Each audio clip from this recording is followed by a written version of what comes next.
मुझे बहुत बुरा लगता है जब पापा को इस तरीके से बुलाया जाता है अंडरवर्ल्ड डॉन, क्योंकि उस तरीके से हेडलाइन आती है। तो ये मेरे पापा की तो अच्छा, ऑफकोर्स मैं उनकी बेटी हूँ तो नाम लिया जाता है, लेकिन कई जगह मैंने देखा है कि लोग कैसे कमेंट करते हैं, क्योंकि मैं बेटी बाद में हूँ, पहले वो हाजी मस्तान है। मैं भी उनको फॉलो करती हूँ, उनके एथिक्स जो भी हैं, जिस तरीके से वो थे। तो इस मेरे पापा की कहानी नहीं चल रही है, उनकी मैं बेटी हूँ, उसका गुनाह नहीं कि मेरे पापा का उनका इंतकाल होने के बाद सब कुछ हुआ ना मेरे साथ। और लोग कहते हैं कि ऐसा कमाया वैसा कमाया ऐसा हो गया, ऐसा अगर मेरे पापा ने जिंदगी भर अच्छे काम किए तभी मैं आपके सामने सेफ बैठी हूँ, मैंने मुझे मारने की कोशिश की थी। तो बस ये रिक्वेस्ट है लोगों से कि मस्तान साहब को ना ड्रैग करें, उनकी कहानी नहीं है, ये उनकी बेटी की कहानी है। और बेटी लड़ रही है उनके कई सालों के जाने के बाद, उनके 2 साल के बाद तो उनके इंतकाल के बाद शादी हुई, और अब से लड़ रही हूँ, मेरी लड़ाई है। तो ये रिक्वेस्ट है। और हाँ, जैसे आपने कहा कि अमित शाह जी और मोदी जी को मैंने जो रिक्वेस्ट किया है, द थिंग इज लाइक आप खुद देख रहे हैं, आए दिन गए बच्चे किडनैप हो रहे हैं, रेप हो रहा है, मर्डर हो रहा है, क्या क्या नहीं हो रहा है, दंगे फसाद, तो ऐसा हो गया है कि रोज एक एक नई चीज ही हो रही है। तो जैसे मेरे साथ रेप हुआ, मुझे मर्डर करने की कोशिश की, चाइल्ड मैरिज थी, मेरी प्रॉपर्टी ले ली गई, मेरी आइडेंटिटी छुपाई गई। तो मेरा ये कहना था, सिर्फ मेरे लिए नहीं, मैंने हर कोई जनता के लिए, पूरे देश के लिए कहा है कि लॉ स्ट्रिक्ट होगा तो लोग क्राइम करने से पहले डरेंगे कि भाई इसका ये नतीजा होने वाला है। तो लॉ शुड बी स्ट्रिक्ट।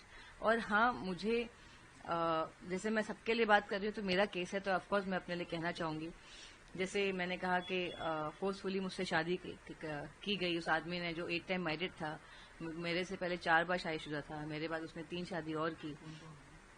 मेरे मामा के लड़के हैं, मामा का इंतकाल हो गया तो वो हमारे घर पे ही थे, उसका नाम नासिर हुसैन शेख है। तो मेरी प्रॉपर्टी के लिए इन लोगों ने ऐसा किया कि मेरे स्कूल के एफिडेविट में मेरी मेरी आंटी मेरी माँ बनी है, हंसा हुसनारा। और मेरे एक स्टेटमेंट में मेरे मामा मेरा बाप बना हुआ है, पुलिस के स्टेटमेंट में। मैंने कहा ये मेरे माँ बाप जो एक्चुअल शहनशाह बेगम, उनका नाम लोग शाहजहां बोल रहे हैं, उनका नाम शहनशाह बेगम है और सोना। और मेरे अब्बा हाजी मस्तान मिर्जा जी, उनको छोड़ के ये भलते भलते से नाम जो दे रहे हैं। मैंने कहा पुलिस को, जब सर्टिफिकेट ही मुझे कितने सालों के बाद मिला, 2017 में स्कूल भी दे नहीं रहा था, तो एक कार्यकर्ता है, उन्होंने मुझे हेल्प किया मेरे सर्टिफिकेट के लिए। और तब जब मैंने देखा मेरे सारे पेपर्स में कि हाँ मेरी ये माँ बनी हुई है, I was shock to see all this thing, क्योंकि डॉक्यूमेंट सर्टिफिकेट मुझे मिल गया था, लेकिन ये सब एफिडेविट ये सब मेरे पास थे नहीं। आई वाज लाइक ये सब क्या है स्टोरी। और अभी क्या है कि द थिंग इज, जैसे मैंने कहा, आप पूछ रहे हैं, तो मैं चाहती हूँ कि जो इंसान ने इतना क्राइम किया, एक बच्ची को रेप किया, एक बच्ची को मरने के लिए छोड़ दिया। लोग कहते हैं, पुलिस भी मुझे कहती है, इतने साल आप क्या कर रहे थे। अब अरे आज मैं इतनी बड़ी हो गई हूँ, कोई मेरा साथ नहीं दे रहा, तब तो मैं बच्ची थी। और जब मुझे घर से निकाल दिया था मरने के लिए, तब तो मेरा कोई साथ ही नहीं था।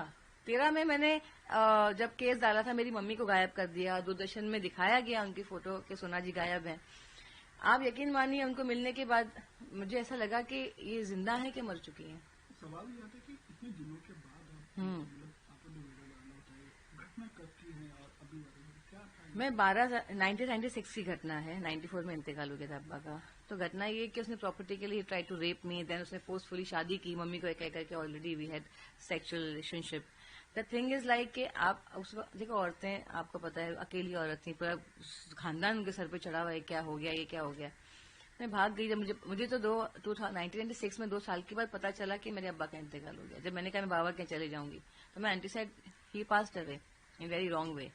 आई वाज लाइक अब तो कोई ऑप्शन ही नहीं है। I ran away to my friends house, she was not there, some family were there. रात को मैं रुकी and second day I was here. Mom cried, I cried, everything happened. After 1 month इन्होंने वापस मम्मी को प्रेशराइज किया। अब मेरे पास तो कोई चारा ही नहीं, मैं करूँ तो करूँ क्या। अब आप सोचिए ना, मम्मी तो नहीं के बराबर थी, वो तो निकल गई थी, निकाह हुआ चली गई, वो थी नहीं घर पे।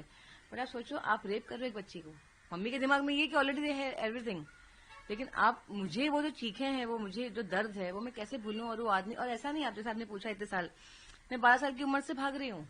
आई to run away to my friends house and I want her to come and speak कि yes she is not lying, she use to come to me, I to take a back. फिर उसके बाद I went to my ex husband friend's house, twice I been, वो भी इतने सालों के बाद। ऐसा नहीं है कि जैसे बड़ी होने तक मैं भाग रही थी कि मुझे मारने की कोशिश कर रहे, मेरे बाल निकाल दिए थे। वो सब दोस्त आके बोलते क्यों नहीं है कि मैं इतने न्यूज चैनल पे चल रहा है मेरा, they have to come and speak. कितने लोगों ने ये कहा कि मस्तान साहब का लिए क्रेडिट के लिए कर रही हो, ये सारे लोगों को पता ही नहीं है, वो मेरी फ्रेंड को ही पता नहीं कि हाजी मस्तान की बेटी है। मैंने तो कभी बोला नहीं, और ये जो भी लोगों के पास मैं रही हूँ, नो बडी नो कि हु एम आई, मैंने बोला ही नहीं कभी। अब्बा की इज्जत का सवाल है। लोग कहते हैं अब्बा को लेके मैं कभी सामने नहीं आई। सीक्रेट डॉटर तो न्यूज चैनल ने इस तरीके से बताया कि इतने सालों के बाद में आई, और सीक्रेट डॉटर तो पहले के जमाने के एक्टर्स के होते ही थे कि मम्मा हीरोइन थी तो वो चाहती नहीं थी कि, क्योंकि वो बहुत यंग थी, मैं पैदा हुई हूँ तो शी वांटेड टू, उनका भी एक सपना है मुझे एक्टर बनना है ऑल दिस थिंग। लेकिन इसका नाजायज फायदा तो मेरे घर वालों ने उठाया ना। तो मैं, जैसे मैंने कहा कि मेरे अब्बा को लेके मुझे कोई क्रेडिट नहीं मिलने वाला है, और मैं खामखा हाजी मस्तान साहब की बेटी बनकर मुझे कोई सैल्यूट या कुछ दे नहीं देगा। मेरी इज्जत जा रही है कि देखो ये अपने अब्बा के बारे में लोग ऐसा बोल रहे हैं, क्या बोल रही हैं, कैसा आदमी था, क्या है, या मेरा भी तमाशा बन रहा है, मेरे अब्बा की भी इज्जत जा रही है, हमारी इज्जत जा रही है इसमें। लेकिन अब क्या करें, कब तक, आदि साहब ने कहा कब तक खामोश रहूं मैं, कब से लड़ रही हूँ। वो आदमी मुझे मेरी बेटी को कहकर नहीं हम सेटलमेंट करते हैं, कोर्ट जाने मना करो, ये करो, मेरी तबीयत खराब, मैं तो 2 बार आके गया, मैं हैदराबाद भी गई, सोचा कि सेटलमेंट करें।